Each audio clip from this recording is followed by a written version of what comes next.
Hello dear students. आपका जो है एक टेस्ट लिया था गणतंत्र फुल सिलेबस टेस्ट। ये मॉडल पेपर हमने बनाया हुआ था, ठीक है। और इसको मैंने अपने टेलीग्राम लिंक पे भी शेयर किया था और कोचिंग के व्हाट्सएप ग्रुप पे भी शेयर किया था। बहुत सारे बच्चों ने इस टेस्ट को अटेम्प्ट किया और बहुत सारी अच्छी चीज़ें हमें देखने को मिली। बहुत सारे बच्चों की अच्छी चीज़ें उन्होंने पेपर में बहुत अच्छे से लिखा है और बहुत सारे बच्चों की बहुत सारी कमियाँ दिखी। कमियाँ की बेटा, नॉलेज बहुत है, पढ़ा बहुत है अच्छे से बच्चों ने, बट लिखने का तरीका ही नहीं पता है कि कॉपी में लिखना कैसे है। और इसकी वजह से जो है वो बिल्कुल एक ही पेज में 20-20 क्वेश्चन लिख दे रहे हैं, पूरा 20 ऑप्शन एक ही पेज में लिख दे रहे हैं, ठीक है। उससे ना तो पेज भर रहा है, ना जो है आपका ये स्पष्ट हो रहा है कि आपने किस क्वेश्चन का आंसर क्या लिखा है, ठीक है। बिल्कुल ऑप्शन लिखते चले गए हैं और कुछ बच्चों ने बिल्कुल पैरा में भर दिया। मतलब कुल मिला जुला के आपको नॉलेज है बट आपको ये नहीं पता है कि कॉपी लिखनी कैसी है, ठीक है। तो इस टेस्ट पेपर को मैं सॉल्व कराऊंगा ही कराऊंगा, पूरा सॉल्व कराऊंगा। आप अच्छे से इसको सॉल्व करिए। और क्योंकि ये मान के चलिए कि एग्ज़ाम में इससे बाहर शायद ही क्वेश्चन, बहुत ही कम क्वेश्चन आपको इससे बाहर देखने को मिलेंगे। ये बहुत ही अच्छे से तैयार किया गया टेस्ट पेपर है, ठीक है। और बिल्कुल आपके CCIM सिलेबस के अकॉर्डिंग बिल्कुल तैयार किया गया है। 21 बैच जो दे रहा है ना नए बैच से, तो बिल्कुल CCIM के सिलेबस के अकॉर्डिंग तैयार किया गया है ये टेस्ट पेपर आपका। इसको अभी मैं सॉल्व करा दूंगा, लेकिन उसके पहले मैं आपको कुछ दिखाना चाहता हूँ। कुछ क्या मतलब कि वो जो कॉपियाँ हैं ना, बच्चों ने जो गलतियाँ की हैं उस कॉपियों को मैं दिखाना चाहता हूँ आप लोगों को कि क्या गलती की है एक्चुअली उन्होंने, ठीक है। देखिए, जैसे ये कॉपी है, इस बच्चे ने क्या किया है कि पूरा बहुविकल्पीय प्रश्न यहाँ डाला हेडिंग और सीधे ना प्रश्नोत्तर संख्या इसने लिखा, प्रश्न क्या है क्या नहीं, 1 2 3 4 5 सीधे 20 ऑप्शन लिख, 20 लिख के उसके सामने ऑप्शन लिख दिया। नो डाउट बहुत सारे इसके आंसर सही हैं इसमें, ठीक है। लेकिन क्या है कि इसको तरीका ही नहीं पता है इस बच्चे को लिखना कैसे है। और इस तरीके से लिखने पे आप मान के चलो आपका नंबर बिल्कुल हाफ से भी कम हो जाएगा। एग्जामिनर ऐसे में जल्ला जाता है कि आपने किस क्वेश्चन का आंसर दिया है, क्या लिखा है, ठीक है। और आपका नुकसान एक और ये है कि आपने 20 क्वेश्चन को आधे पेज में टिप दिया है, बिल्कुल आपका पेज भी नहीं भरा। एग्जामिनर कभी कभी क्या करता है, पेज भी देखता है कि आपने ज़्यादा लिखा है या नहीं लिखा है, ठीक है। तो आपकी कॉपी कितने पेज की भरी है, आपको क्या नॉलेज ही ज़रूरी नहीं है, आपको कॉपी रिप्रेजेंट करने भी आना चाहिए। ये बहुत गलत तरीका है रिप्रेजेंट करने का। क्वेश्चन आपने बहुत सारे सही किए हैं, लेकिन इसमें क्या है बेटा कि गलतियाँ यही कर दिया आपने कि एक रो में सब कुछ टिप दिया है और फिर उसी पेज से ही दूसरा क्वेश्चन स्टार्ट कर दिया, लघुत्तरीय। भाई इतना भी जो है कंजूसी नहीं करनी है, कॉपी अपनी नहीं है, ठीक है। तो ये गलती है। फिर ये देखो गलती यहाँ पर क्वेश्चन बच्चे को आता है, जैसे उसने फूड पॉइजनिंग वाले में ही डाला होगा ये सब पॉल्यूशन वगैरह, एयर पॉल्यूशन, सॉइल पॉल्यूशन, ये सब वाटर पॉल्यूशन, ये सब किया है ना। तो इसमें उसने क्या किया है कि ये जो है पैरा में पूरा लिख दिया है, पूरे को क्या कर दिया, पैरा में पूरा लिख डाला। नहीं, पैरा में नहीं लिखना है आपको, जो भी लिखना है बिल्कुल पॉइंट लगा के लिखो। और जहाँ पर आपने हेडिंग डाल दिया है वहीं से नहीं आगे स्टार्ट करता है, यहीं हेडिंग खत्म हुई यहीं आगे से स्टार्ट कर। बाकायदा अच्छे से हेडिंग डालो और उसको अंडरलाइन करो हेडिंग को, उसके एक लाइन नीचे से स्टार्ट करो लिखना, ठीक है। और एक एक पॉइंट जहाँ एक फुल स्टॉप आ जाए वहाँ बंद करके अगला जो है फुल स्टॉप पे फिर नए पॉइंट से फिर वहाँ पर ऐसे पॉइंट बनाओ, इस तरह से एरो बनाओ, बिल्कुल एरो बना के एक एक पॉइंट करके आप लिखते चलो, ठीक है। देखो ये कॉपी बहुत अच्छी है, कॉपी इसीलिए ली गई है क्योंकि ये सब देखो पॉइंट बना बना के ये बच्चे ने लिखा हुआ है, सारे पॉइंट इसने मेंशन किए है ना। ये तो पॉइंट आपको बना के लिखते चलना है, इस तरह से आपको लिखना है। और लेकिन यही गलती नहीं करनी है, प्रश्नोत्तर संख्या इसने 4 यहीं पर डाल दिया है जिस तरह से, इस तरह से नहीं डालना है, बड़ा बड़ा प्रश्नोत्तर संख्या डालना है, ठीक है, साफ साफ। उसके बाद जो है अंडरलाइन करना है, फिर लिखना है नीचे हेडिंग डाल के, ठीक है। हेडिंग को भी अंडरलाइन करिए और स्केच से आप ये काम करिए और एक जो है ब्लैक पेन रखिए, ठीक। कॉपी साफ दिखे, राइटिंग भले ना साफ हो लेकिन आपकी कॉपी सही से रिप्रेजेंट हो। ये सही लिखा है बहुत अच्छे से, देखो सबने क्या किया है, पॉइंट में सारे बच्चे ने लिखा है, तो ये बहुत अच्छा है। तुरंत एग्जामिनर कुछ गलती भी होता है तो उसको इग्नोर करके वो नंबर दे के पास करता है, ठीक है, चला जाता। तो आपको ये गलती नहीं करनी है कि आप जो है एक ही पेज में सब टिप दो। ये देखो किसी बच्चे की कॉपी है, बहुत अच्छे से लिखी गई कॉपी है, इसका तो मतलब फुल नंबर इसको मिलना है, इसमें नंबर तो वो काट ही नहीं सकता एग्जामिनर। प्रश्नोत्तर संख्या 1 बाकायदा लिखा, हेडिंग डाला, उसका ऑप्शन बी सही है। बी में क्या लिखा है? 16-10, ये भी लिखा। प्रश्नोत्तर संख्या 2 बी ऑप्शन सही है। आचार्य चरक के अनुसार पुरुषों में विषवेग की संख्या 8 होती है, 8 को इसने अंडरलाइन भी कर दिया है। विष की व्युत्पत्ति में विष धातु है और तथा का क्या है? प्रत्यय होता है।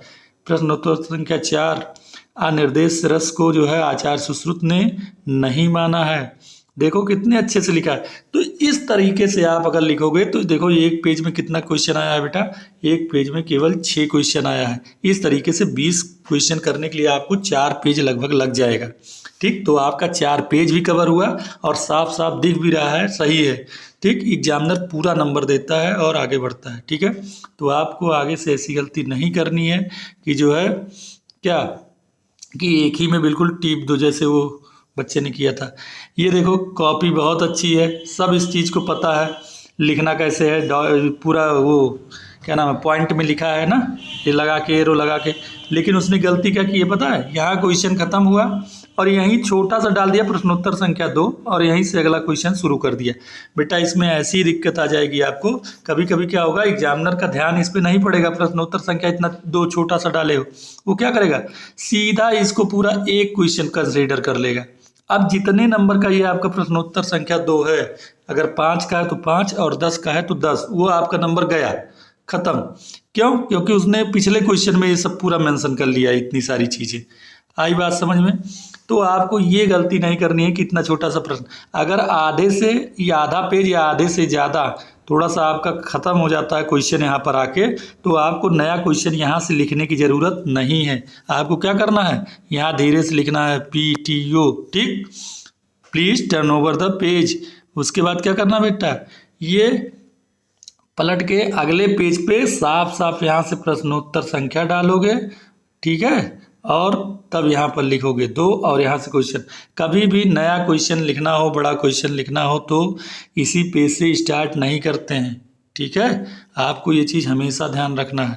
बाकी कॉपी बहुत अच्छी लिखी है, कोई दिक्कत नहीं है। देखो इस कॉपी को इसलिए लिया हूँ बेटा कि मैंने एक क्वेश्चन पूछा था कि विष की जो है, हाँ ये दोनों कॉपी एक ही है। इस कॉपी को हमने इसलिए लिया है, चूज किया है, क्योंकि इसमें बेटा पूछा था हमने कि विष वर्गीकरण लिखो आप उभय मतानुसार। हमने बोला था उभय मतानुसार विषवेग का वर्गीकरण करो। ठीक है, इस बच्चे ने कितना बड़ी गलती की है देखो, कि इस बच्चे को पता नहीं चल पाया कि उभय मतानुसार क्या होता है। उभय मतानुसार इस बच्चे ने ये समझ लिया कि जितने आचार्य हैं 2-4 आचार्यों के मत के अनुसार लिख दो। नहीं बेटा, उभय मतानुसार 2-4 आचार्यों के अनुसार नहीं होता है। इसका मतलब होता है कि आप मॉडर्न के अकॉर्डिंग भी इसका जो है वो करो, डिस्क्राइब करो, और किसके अकॉर्डिंग, आप आयुर्वेद के अकॉर्डिंग भी इसको डिस्क्राइब करो। ठीक है, तो ये होता है बेटा कि आयुर्वेद के अकॉर्डिंग और मॉडर्न दोनों के अकॉर्डिंग आपको डिस्क्राइब करना है अगर कहीं पर उभय मतानुसार लिखा हुआ है। ठीक है, तो इस बच्चे ने क्या किया, क्वेश्चन है 5 नंबर का, यानी एग्जामिनर के दिमाग में ये है कि 2.5 नंबर इस पे देना है, किस पे, आयुर्वेद के अकॉर्डिंग अगर आपने वर्गीकरण किया है, और कितना देना है, 2.5 नंबर मॉडर्न के अकॉर्डिंग अगर आपने वर्गीकरण किया है। अब देखो इस बच्चे ने बहुत लिखा, देखो कितना लिखा है इस बच्चे ने, यहाँ पर सुश्रुत, चरक और उसके बाद सारंगधर, उसके बाद क्या हुआ बेटा, फिर अष्टांग हृदय और वृद्ध काश्यप। इसने 5-5 आचार्यों के अकॉर्डिंग लिखा, लेकिन लिखा कितना, लिखते तो रहे पूरा 15 मिनट तक, लेकिन लिखे आप केवल 2.5 नंबर का है। तो ये बेटा आपको नुकसान दे के जाएगा। केवल आप 2.5 नंबर का, चलो 2.5 में बहुत खुश होगा, 2 नंबर दे देगा, बाकी आपका नुकसान हो गया ना 3 नंबर का। पास तो तब भी नहीं हुए, आपको 5 नंबर में 2.5 मिनिमम मिलेगा तो आप पास हो गए, है ना। तो आप अगर यहीं पर क्या करते, केवल आप जो है आचार्य सुश्रुत का लिख देते या बहुत ज़्यादा आचार्य चरक 2 लिख के छुट्टी करते, सीधे आ जाते कहाँ पर, आप मॉडर्न के अकॉर्डिंग आ जाते। और जिसमें हमने बताया था ना कोरोसिव ऑर्गेनिक, इनऑर्गेनिक, उसके बाद कार्डियक, उसके बाद जो है स्पाइनल, सेरिब्रल, न्यूरोटॉक्सिक, ये सारी चीज़ें मैंने बताई थी। वो अगर थोड़ा सा मेंशन कर देते बस वहीं से काम खत्म हो जाता है, कोई ज़रूरत ही नहीं थी बहुत सारा, और 2.5 नंबर वहाँ भी मिलता। तो आपको 5 में से कितना भी कम मिलता तो 4-4.5 नंबर मिलते बेटा, इतना ही लिखने पर, इतनी ही मेहनत से जितना आपने इसमें मेहनत किया है। तो ये ऐसे नहीं करना है। बाकी तो बच्चे को बहुत सही पता है लिखने का, देखो सब मेंशन किया है। बस इसने भी यही गलती की है, प्रश्नोत्तर संख्या यहीं धीरे से 7 डाल दिया, यहाँ स्टार्ट कर दिया।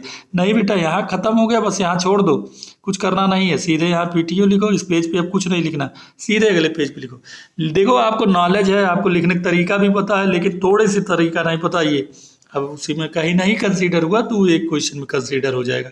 आई बात समझ में? तो ये गलतियां बिल्कुल नहीं करनी है आपको, और कि लिखते रहो आप पूरा 15 मिनट तक और लिख पाओ तो 2-2.5 नंबर। चलो ये देखो क्वेश्चन इसलिए लिखा है, इस बच्चे को भी बहुत नॉलेज है, नो डाउट। यहीं पर लिख दिया दीर्घ उत्तरीय क्वेश्चन। और उसने सबसे बड़ी गलती क्या की, जब उसको श्लोक याद है तो सबसे पहले श्लोक लिखना चाहिए। इसने बच्चे ने जो है चतुर्विंशति चिकित्सा उपक्रम 24 होते हैं, बहुत अच्छे से लिखा है, ठीक है, इसको अंडरलाइन करता, फिर ये 24 यहाँ लिख दिया। बच्चे श्लोक यहाँ लिख रहे हो तुम, बताओ कितनी बड़ी गलती कर रहे हो। जो आपका जिस पे नंबर देता है एग्जामिनर को सबसे पसंद क्या है, अगर आप 1-2 लाइन 4 लाइन का भी श्लोक लिखते हो तो उसको बहुत पसंद आता है, उसको ये लगता है कि आपने बहुत अच्छा किया है, तो आपको पूरा नंबर दे के जाता है। वो जितने नंबर का ये है ना, अगर 10 नंबर का है तो मान के चलो 8 नंबर दे के जाएगा आपको। लेकिन बेटा ये तरीका नहीं है कि आप जो है बेकार चीज़ें पहले लिख दिए, नाम और श्लोक बाद में। श्लोक तो बहुत सब पसंद करते हैं, तो श्लोक को सीधे सबसे ऊपर लिखो यहाँ पर, ठीक है। इतने में आपने श्लोक लिखा बढ़िया, इसके से इसको रेटिंग डाल के फर्स्ट क्लास। इस श्लोक को अगर जो है ब्लैक पेन से, पतले ब्लैक पेन से इसको लिखते और इन्वर्टेड कामा में, जैसे यहाँ पर आपने सब कुछ किया है, इन्वर्टेड कामा भी लगाया है, जो मैंने बताया उस चीज़ को ध्यान दिया है। देखो यहाँ पर कामा लगाया, इधर भी ऐसे लगाते लास्ट में बंद करते समय। उसके बाद बेटा पूरा श्लोक लिखने के बाद आपको फिर ये नाम आपको गिनाना चाहिए था, ठीक है। चाहे तो आप स्टार्टिंग की 2 ही 3 लाइन श्लोक लिखते, उसके बाद डॉट डॉट कर देते, फिर आप ये 24 नाम गिनाते तो आपको ज़्यादा नंबर मिलते। ऐसे में आपने एक ही पेज में सब कुछ कचड़ा कर दिया है, इस तरीके से लिख दिया, इस तरीके से लिख दिया, यहाँ छोटा सा लिख दिया। साफ साफ पेज पे लिखो बेटा, जगह की कमी नहीं है, पेज की कमी नहीं। देखो इस बच्चे ने क्या किया, इसने लिखा तो ठीक है 24-5-3, थोड़ा सा सही तो लग रहा है कि चलो मेंशन तो किया है उसके साथ साथ ऑप्शन के साथ, लेकिन क्या इसने किया यही काम कि इसी पेज पे इधर इतना लिखा, उसके बाद जो है इसी पेज पे इधर यहाँ ला के लिख दिया। भाई यहाँ क्यों लिखते हो, अगले पेज पे जाओ लिखो। इसीलिए ये सब सारी कापियाँ जो है हमने सेलेक्ट की थी कि आपको गलतियाँ दिखाएं। देखो ये बच्चे ने बहुत सही लिखा है, ठीक लिखा है, ये सब आपको डालने की ज़रूरत नहीं है कि MCQ क्या है, कोई ज़रूरत नहीं है। बस आंसर 1 आंसर 2 इस तरह से नहीं लिखना है, क्वेश्चन आंसर 1 यहाँ बीच में डालो फिर ये लिखो। बहुत अच्छे से लिखा है सब, ठीक है। ये सब तो इस तरीके से लिखे हो तो सही चीज़ है, लेकिन बस क्वेश्चन आंसर इस तरह से नहीं डालना है 1 2 3 4, इसको बीच में डालना है, ठीक है। तो ये गलती नहीं करनी है बेटा। चलिए ये देखो बहुत अच्छा है, बढ़िया लिखा है, नॉलेज है। हमने बोला था कि अगत तंत्र की परिभाषा लिखिए, तो अगत तंत्र की परिभाषा हमने बताया था किसी चीज़ की परिभाषा बेटा पूछी जाए तो आप डायरेक्ट परिभाषा मत लिखो, आप थोड़ा सा उसका क्या करो, अगर उसकी निरुक्ति भी उत्पत्ति दी है बुक में, आपने पढ़ा है, आपको याद है, तो आप उसको लिख के आओ, उससे थोड़ा सा आपका कंटेंट बढ़ेगा और थोड़ा सा क्या होगा, ये होगा कि आपको नंबर मिलेगा, पेज भरेगा, ठीक है, कंटेंट बढ़ जाएगा, पेज भर जाएगा। और फिर अब परिभाषा लिखोगे तो एग्जामिनर के दिमाग में एक थॉट डेवलप होता है कि बच्चे को नॉलेज अच्छा है, इसने सब कुछ कायदे से लिखा है, तो वो पूरा नंबर दे के जाता है। केवल परिभाषा पूछा, परिभाषा आपने लिख दिया, तो हो सकता है एग्जामिनर का मूड ठीक रहे तो नंबर दे दे, नहीं तो आधा नंबर दे देगा, ठीक। लेकिन अगर आपको क्या होता है, एग्जामिनर से नंबर खींचना होता है, उसको इम्प्रेस करना होता है, कि उसको इम्प्रेस कैसे कर पाओगे। एक चीज़ यहाँ परिभाषा पूछी, आपने निरुक्ति व्युत्पत्ति कायदे से लिख दिया और उसके बाद परिभाषा लिख दिया, तो एग्जामिनर के दिमाग में एक थॉट डेवलप हो गया, बच्चे को नॉलेज है। और जब आप उसके दिमाग में वर्ड सेट हो गया कि बच्चे को नॉलेज है, तो वो बहुत सारी आपकी कॉपी पढ़ता भी नहीं है कि सारी पढ़ने की ज़रूरत है और पढ़ो और तब नंबर दो, तो वो बिल्कुल देखता है बढ़िया लिखा है और नंबर देते चला जाता है। अकार कहीं गलती भी आपकी होगी ना, वो छुप जाती है उसी में, तो ये विशेष ध्यान देना है। फिर इस कॉपी को हमने लिया क्यों, इस 2 कारण था। एक तो इसने सही काम किया कि अगत तंत्र क्या होता है, अगत ऐसे तंत्र ऐसे, बस थोड़ा सा इसको और सही से वो लिख सकता था साफ साफ, मगर कोई ऐसी बात नहीं है, ठीक है। आप देखिए परिभाषा जो इसने लिखा ना, ये लाइन, इस लाइन के इधर, यहाँ इधर नहीं, आपको इस लाइन से इधर नहीं बढ़ना है, ठीक है। इस लाइन के इधर नहीं आना है, इस लाइन के इधर ही रहिए। यहाँ अगर कुछ लिखना है तो नोट्स वगैरह लिखो, ये सब ठीक है। तो ऐसा नहीं करना है कि आपको कहीं भी हेडिंग भी डाले हो परिभाषा तो इसमें ये नहीं लगाए हो, अंडरलाइन करो, ठीक है। ये तो थोड़ी थोड़ी चीज़ें आप ध्यान दे के बहुत अच्छा कर सकते हो, है ना। यहीं अगर तंत्र लिखा तो यहीं से शुरू हो गया, नहीं अगर तंत्र यहाँ लिखे हो तो नीचे से अपना लिखते। तो ये काम करना है बेटा आपको। देखो श्लोक भी आपने लिखा है, बस इन्वर्टेड कामा में लगाना। थोड़ा सा कॉपी को आपकी कोई ज़रूरी नहीं राइटिंग बहुत अच्छी हो, लेकिन आपके तरीके रिप्रेजेंट करने के तरीके आपको जो है क्या करते हैं, अच्छे नंबर दिला देते हैं बेटा। फिर देखो यहाँ पर आपने अच्छे से लिखा, ये सब विस्कर्भ रोधिक प्रशमन का है, बहुत अच्छा लगा ये आपने लिखा, सही बात है। लेकिन आपको इसी को क्या करना था, इधर लिखते, थोड़ा सा इधर लिख के इस पेज के इधर यहाँ लिख देते नोट्स। नोट्स नंबर 1 कि आचार्य चरक ने ये माना है, नोट्स नंबर 2 आचार्य भाग। तो एग्जामिनर को ये भी लिखा है नोट्स वोट्स डाल के लिखा है बच्चे ने हेडिंग, मतलब आप हेडिंग बनाओ ज़्यादा से ज़्यादा चीज़ें, ठीक है। तो क्वेश्चन जो है नंबर उस क्वेश्चन पे ज़्यादा मिलता है। देखो इसमें क्या हुआ कि ये सब लिखा है, लेकिन यहाँ पर क्या कर दिया, पॉइंट डालना भूल गया और इधर पौराणिक कथा के अनुसार एक ही पेन से डाल के एक ही पेन से सब शुरू कर दिया। यही गलती नहीं करनी थी। सब कुछ सही लिखते हो, हेडिंग डाले हो, थोड़ा सा इतना करने का ज़रूरत था, बस काम खत्म हो जाता, ठीक है। फिर एक एक पॉइंट में लिख देते सब। यही करना है बेटा, इससे ज़्यादा आपको कुछ नहीं, थोड़ी थोड़ी चीज़ों को ध्यान दे के आप सही कर सकते हो। आई बात समझ में। चलिए, तो इस तरह से ऐसी बहुत सारी कापियाँ मेरे पास आई थी, मुझे जो उसमें से लगा मैंने छाटा, और कुछ बहुत अच्छी साफ़ कापियाँ लिखी हैं, मैं उसको जो है टेलीग्राम पे शेयर कर दूंगा, देख लेना आप लोग, ठीक है। तो चलिए आपको ये टेस्ट पेपर जो है हम डिस्कस करते हैं कि क्या है ये, ठीक है। तो ये टेस्ट पेपर है आपका। हमने पहला क्वेश्चन पूछा था कि जांगम एवं अस्थावर विष के अधिष्ठान क्रमशः कितने होते हैं। तो आपको पता है जांगम कितने होते हैं, 16, और जो है अस्थावर कितना होता है, 10। तो ऑप्शन नंबर बी इसको लिख देना था। आचार्य चरक के अनुसार पुरुषों में विष वेग की संख्या कितनी होती है। बेटा आचार्य चरक ने जो है 8 विष वेग माने हैं पुरुषों में, और आचार्य सुश्रुत बेटा माने हैं 7 विष वेग पुरुषों में।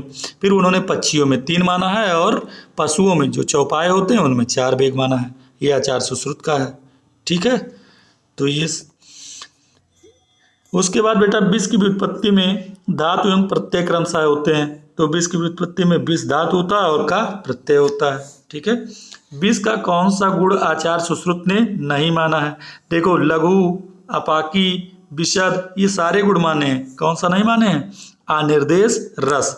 यही अगर क्वेश्चन होता क्या कि आचार्य चरक के अनुसार कौन सा गुण नहीं माना है उन्होंने, तो लघु, विशद और अनिर्देश रस उन्होंने माना है, उन्होंने अपाकी नहीं माना है। तो आपका ऑप्शन है अभी सुश्रुत के अकॉर्डिंग कौन सा हो गया, अनिर्देश रस हो गया। चलिए आगे देखते हैं। फिर क्वेश्चन पूछा है which of the following is are not the systemic routes and sites of exposure of जो है पॉइजन। तो इसमें बेटा देखो वो क्वेश्चन में ही आंसर छिपा हुआ है। क्या लिखा हुआ है, सिस्टमिक रूट्स। सिस्टमिक रूट्स मतलब होता है बेटा कि जो सिस्टम से, जैसे आपके पास क्या है, डाइजेस्टिव सिस्टम है, रिस्पायरेटरी सिस्टम है, सर्कुलेटरी सिस्टम है, ठीक है। तो जीआईटी क्या हो गया आपका डाइजेस्टिव, लंग्स क्या हो गया आपका रिस्पायरेटरी, उधर से आप जो है विष दे रहे हैं। या फिर आईबी मतलब क्या होता है, आईबीआई ये ब्लड में आपको जा रहा है। लेकिन बेटा डर्मल, डर्मल मतलब होता है स्किन। स्किन तो क्या होता है बेटा, लोकल होता है। तो ये स्किन जो है डर्मल है, यही नहीं है कोई सिस्टमिक रूट्स। ये कौन सा साइट्स है, ये लोकल है, ठीक है। आई बात समझ में। तो ये क्वेश्चन हो गया। फिर ये स्नेह मिश्रित अगत पान किस विष वेग की चिकित्सा है। तो हमने आपको ट्रिक के साथ सारे याद करवाए थे कि पहले विष वेग में क्या चिकित्सा की जाती है, दूसरे में क्या कराई जाती है, ठीक। बमन विरेचन ऐसे सब याद करवाया था ना। चतुर्थ में बताया था कि अगत पान का जो है क्या कराया जाता है, स्नेह मिश्रित अगत पान।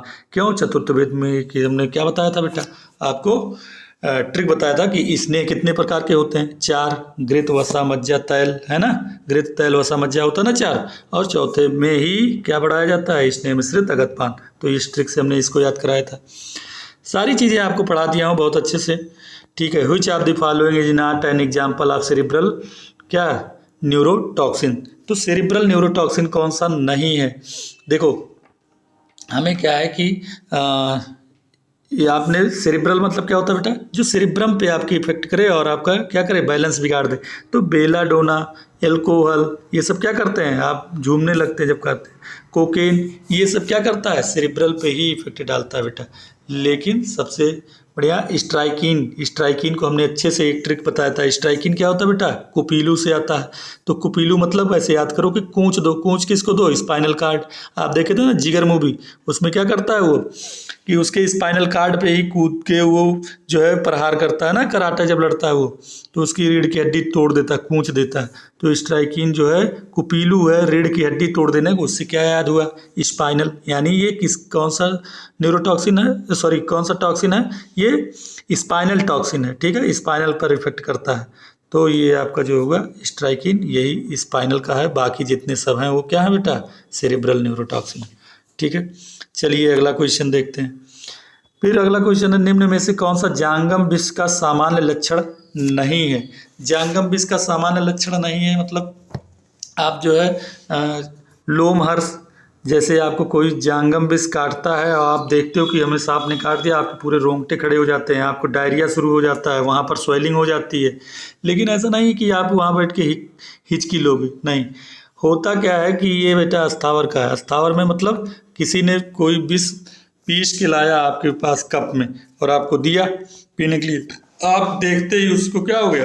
आपको ज्वर आ गया, हिक्का आने लगा, खांसी आने लगा, नहीं नहीं हम इसको नहीं पियेंगे, उसकी सुगंध से जैसे आपके नाक के पास वो जबरदस्ती ले गया, ठीक है। ये सब ट्रिक बता के मैं याद करवाया हूँ आपको, लेकिन उस तब भी आपके मुंह में लगा देता है तो आपके दांतों पे लगता है तो दंत हर्ष हो जाता है ना। तो ये सारी चीज़ें हमने आपको ट्रिक से बता दिया है कि ये सब क्या होते हैं, वो अस्थावर विष के। तो हिक्का किस में आ गया बेटा? अस्थावर में आ गया, ठीक है। उसके बाद आ जाओ आप क्वेश्चन नंबर 9। क्या है बेटा? आचार्य चरक के अनुसार विश्व उपक्रम की संख्या कितनी होती है? पूरे संसार को पता है, बहुत अच्छे से याद करवाए हैं और पूरे श्लोक भी याद करवाए हैं, 24, ठीक है। आचार्य चरक के अनुसार सर्पदंश और सर्प के भेद कितने होते हैं? तो बेटा देखो, एक तरफ चरक होते हैं, एक तरफ होते हैं सुश्रुत। ये दोनों, सॉरी आप सही से लिखो, एक तरफ लिखो चरक, ठीक, एक तरफ सुश्रुत। इन दोनों में क्या है कि बिल्कुल उल्टा होता है। सर्प भेद अगर पूछा जाए, सर्प का भेद, तो सर्प के भेद इन्होंने 3 बताए हैं और इन्होंने कितने बताए हैं? 5 बताए हैं, ठीक है। और सर्प दंश के भेद अगर पूछा जाए तो इन्होंने 5 बताए हैं और इन्होंने 3 बताए हैं, ठीक है। तो आचार्य चरक के अनुसार जो है सर्पदंश के कितने भेद होते हैं बेटा? ये होते हैं 5 और 3। तो सर्पदंश पूछा था तो 5 सर्पदंश का हो गया और सर्प का 3, तो ये पहला ऑप्शन, ठीक है। यही क्वेश्चन अगर आचार्य सुश्रुत का होता कौन सा हो जाता है? Option B. चलिए उसके बाद क्वेश्चन नंबर 11 देखते हैं कि आचार्य सुश्रुत के अनुसार लूता विष, तूला नहीं है बेटा, लूता है, लूता विष के अधिष्ठान एवं उपक्रम क्रमशः होते हैं कितना जो है? तो आचार्य सुश्रुत ने आपको क्या बताया कि 7 अधिष्ठान होते हैं उसके और 10 उपक्रम। देखो 10 उपक्रम सबको रटा रहता है, ऑप्शन में क्या कर दिया, खेल हो गया कि 10 तो सबको याद है तो 10 तो दे ही दिया, तो वहाँ से तो आप नहीं पकड़ पाओगे। फिर आपको अधिष्ठान याद होना चाहिए लूता का, ठीक, लूता का क्या याद होना चाहिए? अधिष्ठान। तो अधिष्ठान बेटा आचार्य सुश्रुत जी बताए हैं 7, और अगर बाघभट्ट होते तो ये ऑप्शन ए सही हो जाता, क्योंकि उन्होंने कितना बताया? 8 अधिष्ठान बताए हैं, ठीक है। तो अभी क्या है बेटा कि अभी के लिए ये ऑप्शन कौन सा सही है सुश्रुत के अकॉर्डिंग? तो सुश्रुत के अकॉर्डिंग ये सही। चलिए 12 विष की, सॉरी क्वेश्चन नंबर 12, इसमें पूछा है विष की परिभाषा किस आईपीसी की धारा के अंतर्गत दी गई है? इसको याद करना है आपको, आईपीसी 324 से 327 में दी गई है, ठीक है। और उसके बाद क्वेश्चन नंबर 13, धातु विष की संख्या कितनी होती है? धातु विष की संख्या, जैसे बेटा आपने बताया था मूल विष की संख्या कितनी होती है, टोटल संख्या जो है स्थावर विष की कितनी है बताई गई है 55। तो उसमें क्या बताया गया है कि मूल विष 12 होते हैं, पत्र विष, पुष्प विष 5 होते हैं, ऐसे बताया गया ना। उसी तरह से बेटा धातु विष उसमें बताया गया है कि धातु विष की संख्या 2 होती है। अब 2 में आप बी पे टिक कर दोगे तो गलत हो जाएगा, 2 में क्या टिक करना है? डी वाला ऑप्शन, तो ये 2, ठीक है। चलो उसके बाद आइए देखते हैं कि पाइलोकार्पिन, पाइलोकार्पिन किसका एंटीडोट होता है? पाइलोकार्पिन जो है ये इंपॉर्टेंट क्वेश्चन है, हमने सारे एंटीडोट्स के ट्रिक बताए हैं, यूट्यूब पे क्वेश्चन हमने वो डाला हुआ है, वहाँ पर भी है। हमने बताया था कि धतूरा को पी लो, धतूरा को क्या करो? P low. तो धतूरा पी लो मतलब पाइलोकार्पिन जो है किसका है? धतूरा का, ठीक है। चल तो ये ऑप्शन सही है। उसके बाद विच of the following is not a content of universal antidotes, बहुत अच्छे से रटाया था, बहुत इंपॉर्टेंट है बेटा। यूनिवर्सल एंटीडोट मतलब कोई भी विष हो, कैसा भी विष हो, सब में ये चलेगा। कौन सा? Universal antidote. क्या बताया था ट्रिक हमने बेटा कि उसमें क्या क्या होता है? CPMT करके याद करवाया था। पहले CPMT के एग्जाम होता था ना, कुछ बच्चे जानते होंगे। तो CP मतलब होता है बेटा चारकोल पाउडर फॉर्म में, जो पाउडर फॉर्म में चारकोल होता है वो। M से होगा आपका मैग्नीशियम ऑक्साइड, T से हो गया टैनिक एसिड। तो देखो चारकोल है, मैग्नीशियम ऑक्साइड है और टैनिक एसिड है, ये सब तो इसके क्या है? यूनिवर्सल एंटीडोट है। लेकिन क्वेश्चन में क्या पूछा है? नॉट। तो नॉट के लिए कौन सा ऑप्शन सही हो जाएगा आपका? बाल। ठीक, तो आपका क्या हो जाएगा बेटा? ये बाल। लेकिन हमने बताया था CPMT का एक वो भी बताया था कि क्या, CPMT का हमने बताया था एक ट्रिक कि कितनी कितनी मात्रा में होता है ये यूनिवर्सल एंटीडोट। तो CP में देखो बेटा दो लिखा है ना, 2 वर्ड, तो 2 अक्षर लिखे हैं इसमें। तो ये क्या होता है बेटा? 2। और इसका मात्रा कितना होता है? 1। इसका 1। तो 2:1:1 है ना। ये होता है कि यूनिवर्सल एंटीडोट का मात्रा, तो ये याद होना चाहिए। चलो, उसके बाद आ गया बेटा आपका क्या? Therapeutic dose of aconite ferox. Aconite ferox मतलब होता है बेटा क्या? Option of. इसका थेराप्यूटिक डोज मतलब होता है बेटा कितना मात्रा में सेवन किया जा सकता है औषधि के रूप में। तो 1/8 रत्ती। ठीक है, ये सारे रत्ती में ही लिखे हैं, 1/8 रत्ती। तो ये सेवन की उसकी मात्रा है। वृश्चिक विष का अधिष्ठान एवं संख्या बताएं। ठीक है, तो वृश्चिक विष का अधिष्ठान और संख्या कितना होता है? अधिष्ठान तो बेटा 8 होता है, संख्या 30। संख्या 30 सबको पता होता है, यहाँ भी खेल हो गया है। तो 30 सबको पता है, वहाँ से आप नहीं छाट पाओगे। कहाँ से छाटोगे? अगर आपको अधिष्ठान याद है तो। अधिष्ठान वृश्चिक विष के कितने होते हैं? 8 होते हैं। ठीक है, फिर ये था बेटा मंडली राजीमान और दर्भिकर की संख्या होती है। यहाँ देखो उसने क्या कर दिया? क्रम चेंज कर दिया। हमने एक क्रम बताया था क्या? डमरा करके, दर्भिकर, मंडली, राजीमान। क्यों ऐसा हमने ट्रिक बनाया था डमरा? क्योंकि डमरा से होता है बेटा वातज, पित्तज और कफज, है ना। तो ये जो होते हैं, ये दर्भिकर जो होता है ये वातज होता है मंडली जो होता है बेटा वो पित्तज होता है, और जो राजीमान होता है ये क्या होता है? कफज होते हैं। तो हमने ऐसे बताया था। फिर हमने ये बताया था कि सबसे ज़्यादा 26 वातज होते हैं। आपने वातज नानात्मक व्याधियाँ भी सबसे ज़्यादा होती है। फिर उसके बाद कौन सा ज़्यादा होता है? 22। कौन सा? पित्तज। और कफज की संख्या हमेशा कम होती है, केवल कफज प्रमेय को छोड़ के, ये ध्यान रखना। यहाँ पर संख्या कम है तो उसकी संख्या कितनी हो गई है बेटा? 10। तो हमको इसी में सेट करना है। अब राजीमान देख लो कहाँ है? राजीमान 10 है, तो 10 कहाँ पे है? बीच में है ये 10। तो इसमें देखो, तो 3 में बीच में 10 है। आप किससे पकड़ोगे? दर्भिकर कितना होता है? 26। एक ही है, दर्भिकर लास्ट में है, दर्भिकर यहाँ पर लास्ट में 26 है। यही क्वेश्चन आपका आंसर सही हो गया, ये वाला ऑप्शन। आई बात समझ में? चल, उसके बाद आ जाओ फाइटल डोज एंड फाइटल पीरियड ऑफ नक्स भूमिका। तो नक्स भूमिका होता है बेटा वही कुपीलू कुचला, है ना। तो उसका कितना? 15 से 30 मिलीग्राम जो उसका स्ट्राइकिन होता है, और 1 से 2 घंटे में वो मार देता है। ठीक, तो फाइटल पीरियड ये हो गया और फाइटल डोज ये हो गया। चलिए, उसके बाद लास्ट क्वेश्चन है क्या? Which of the following is an ideal suicidal poison. इसको आप बहुत अच्छे से सुनना और इसको लिख लेना सारे अलग अलग। देखो, आइडियल सुसाइडल पॉइजन क्या है? तो ये क्वेश्चन तो ये बनता है आइडियल सुसाइडल पॉइजन। ध्यान से मेरी बात सुनना, वो होता है बेटा साइनाइड। यहाँ के लिए ऑप्शन ये सही हो गया।